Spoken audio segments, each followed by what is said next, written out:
a week of sub-maximal training. Typically, we reduce load, reps, relative intensity.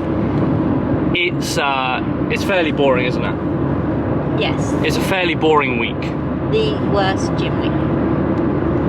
Yes, I would agree.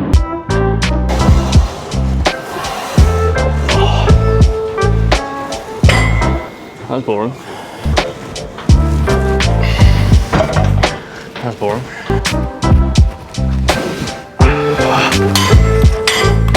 Boring. That's boring.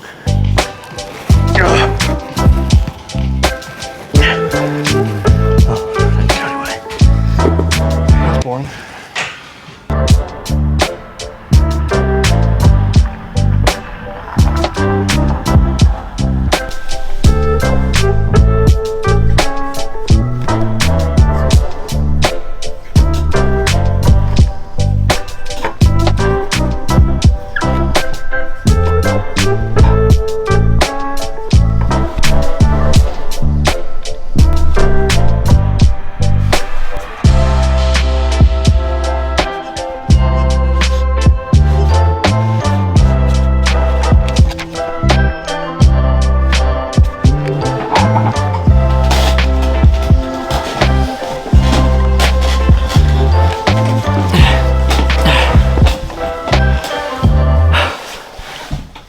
So why do we deload?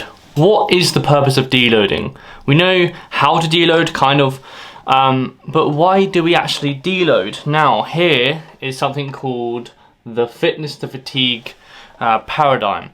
Now, as we go through the mesocycle, I've only done like a 4-week block here. You can evidently go further than that. As we go along, our fatigue rises and our kind of fitness kind of tails off at the back end. Here is productive training where they both kind of meet. You kind of need, well, you do need fatigue. It is a byproduct of kind of training hard or working hard in the gym.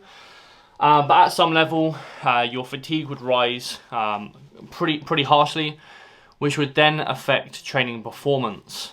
Whether that just be kind of plateauing in load, whether that be plateauing in reps. So that's why we deload.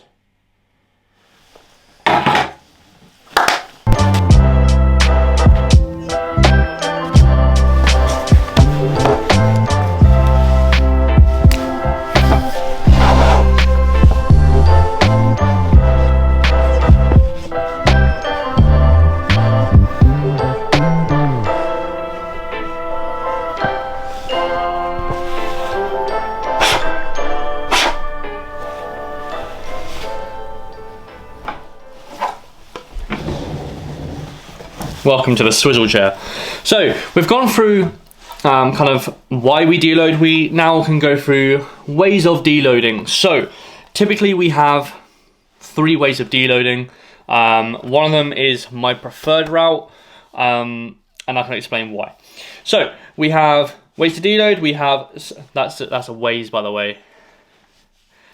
My handwriting is very, very poor, but we have sub-maximal load with low relative intensity, training just above maintenance volume for 7 days. Now I put sub-maximal load and reps, but in turn, if you train with low relative intensity, the reps are going to drop off. Now, typically with sub-maximal load, we're talking around 50 to 70% of your load you'd normally do in the gym. This would all come down to how advanced you are and how strong you are. If you are very, very strong, then there would be little point, or not little point, but you wouldn't necessarily dissipate kind of fatigue, or you won't dissipate joint stress working at 70% of your working weight. Is still quite a lot. So in them cases, or in those cases where we are very, very strong, we typically just cut load in half and then go from there. Again, as stated previously, this is a very boring week. So we train with low relative intensity, typically for 7 days. All of these are typically for 7 days. With low relative intensity. The reason why we go higher with maintenance volume is due to this reason. So your maintenance volume, if you train with a kind of high relative intensity, your maintenance volume would say be at like 4 or 5 kind of sets per muscle group. With a lower relative intensity, obviously we're not training at maintenance volume, it would just slightly be below that. So to cover our asses for a week, what we do is just have it slightly above, so you can go to like 7 sets, evidently depending on your volume requirements, but it tends to be quite low. So that's what we do on this one. On the second route of deloading, we go for submaximal load with high relative intensity. High relative intensity for 7 days at maintenance volume. Very easy there. So we do like 1 or 2 sets per muscle group, really, and that would be enough to cover our ass. This would be for people who just simply cannot go into the gym and train kind of submaximally. I suppose that would be the word. So yeah, we can implement something like this. And this is mainly for a couple of situations. Mainly one, if you just still hate going to the gym and train like this, very, very low volume, etc., then we would implement a rest week. Or this could also be for people going on holiday, people who have just had enough of the gym, etc. We do implement these sometimes, but rarely.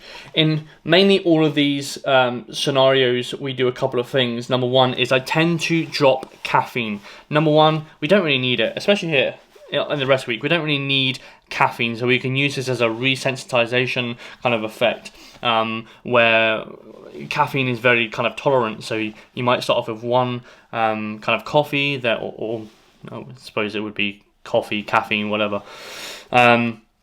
We start with one coffee in the morning, we get that kind of nice little buzz, and then kind of 2 weeks later, we have the one coffee. It's not, the buzz isn't there, so we have like 2, we have like 3, 4, whatever.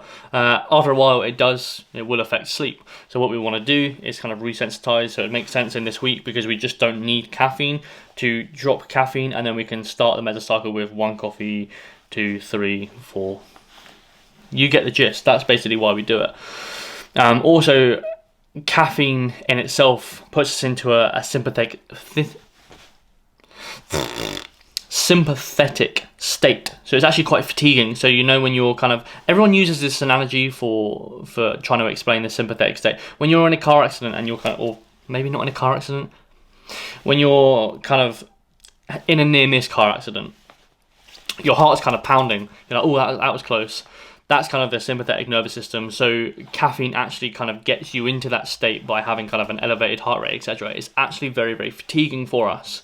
So again, when you're overreaching and you're kind of slamming caffeine, the caffeine's actually, yes, it's kind of helping your performance, but it's also making you more and more fatigued.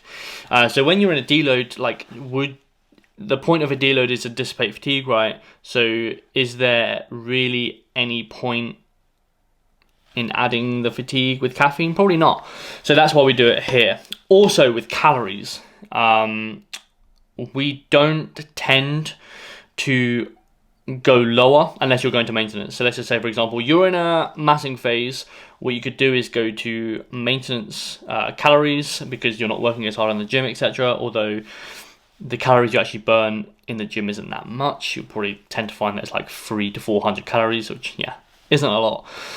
So typically what we could do is do either a maintenance week, or we could do like a half and half. Something that's really cool that I implement with me and my clients is a half and half week. So you start the week at in massing calories to get you kind of physiologically there, to dissipate kind of fatigue as quickly as possible. Again, food, recovery.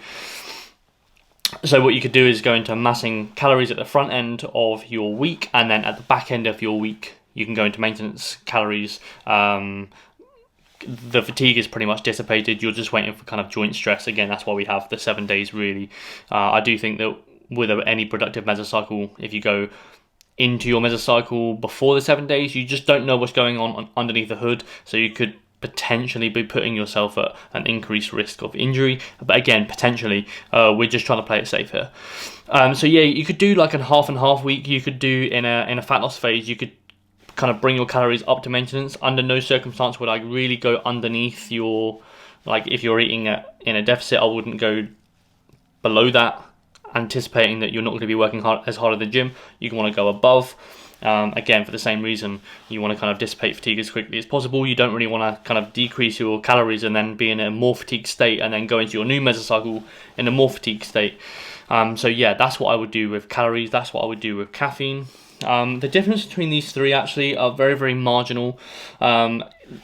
The top two are mainly going to be keeping movements kind of neurologically firing. So let's just say, for example, a squat is quite technical. If you kind of get off a squat for a week and then go back to it, it feels a little bit foreign. Whereas as this, you can just kind of keep everything firing. You can also kind of move blood around the system a little bit quicker, or you can just move blood around the system, which would actually dissipate fatigue a lot quicker than a rest week, which is why I go for this one mainly. And that's deloading. That's Deloading 101. See you next time.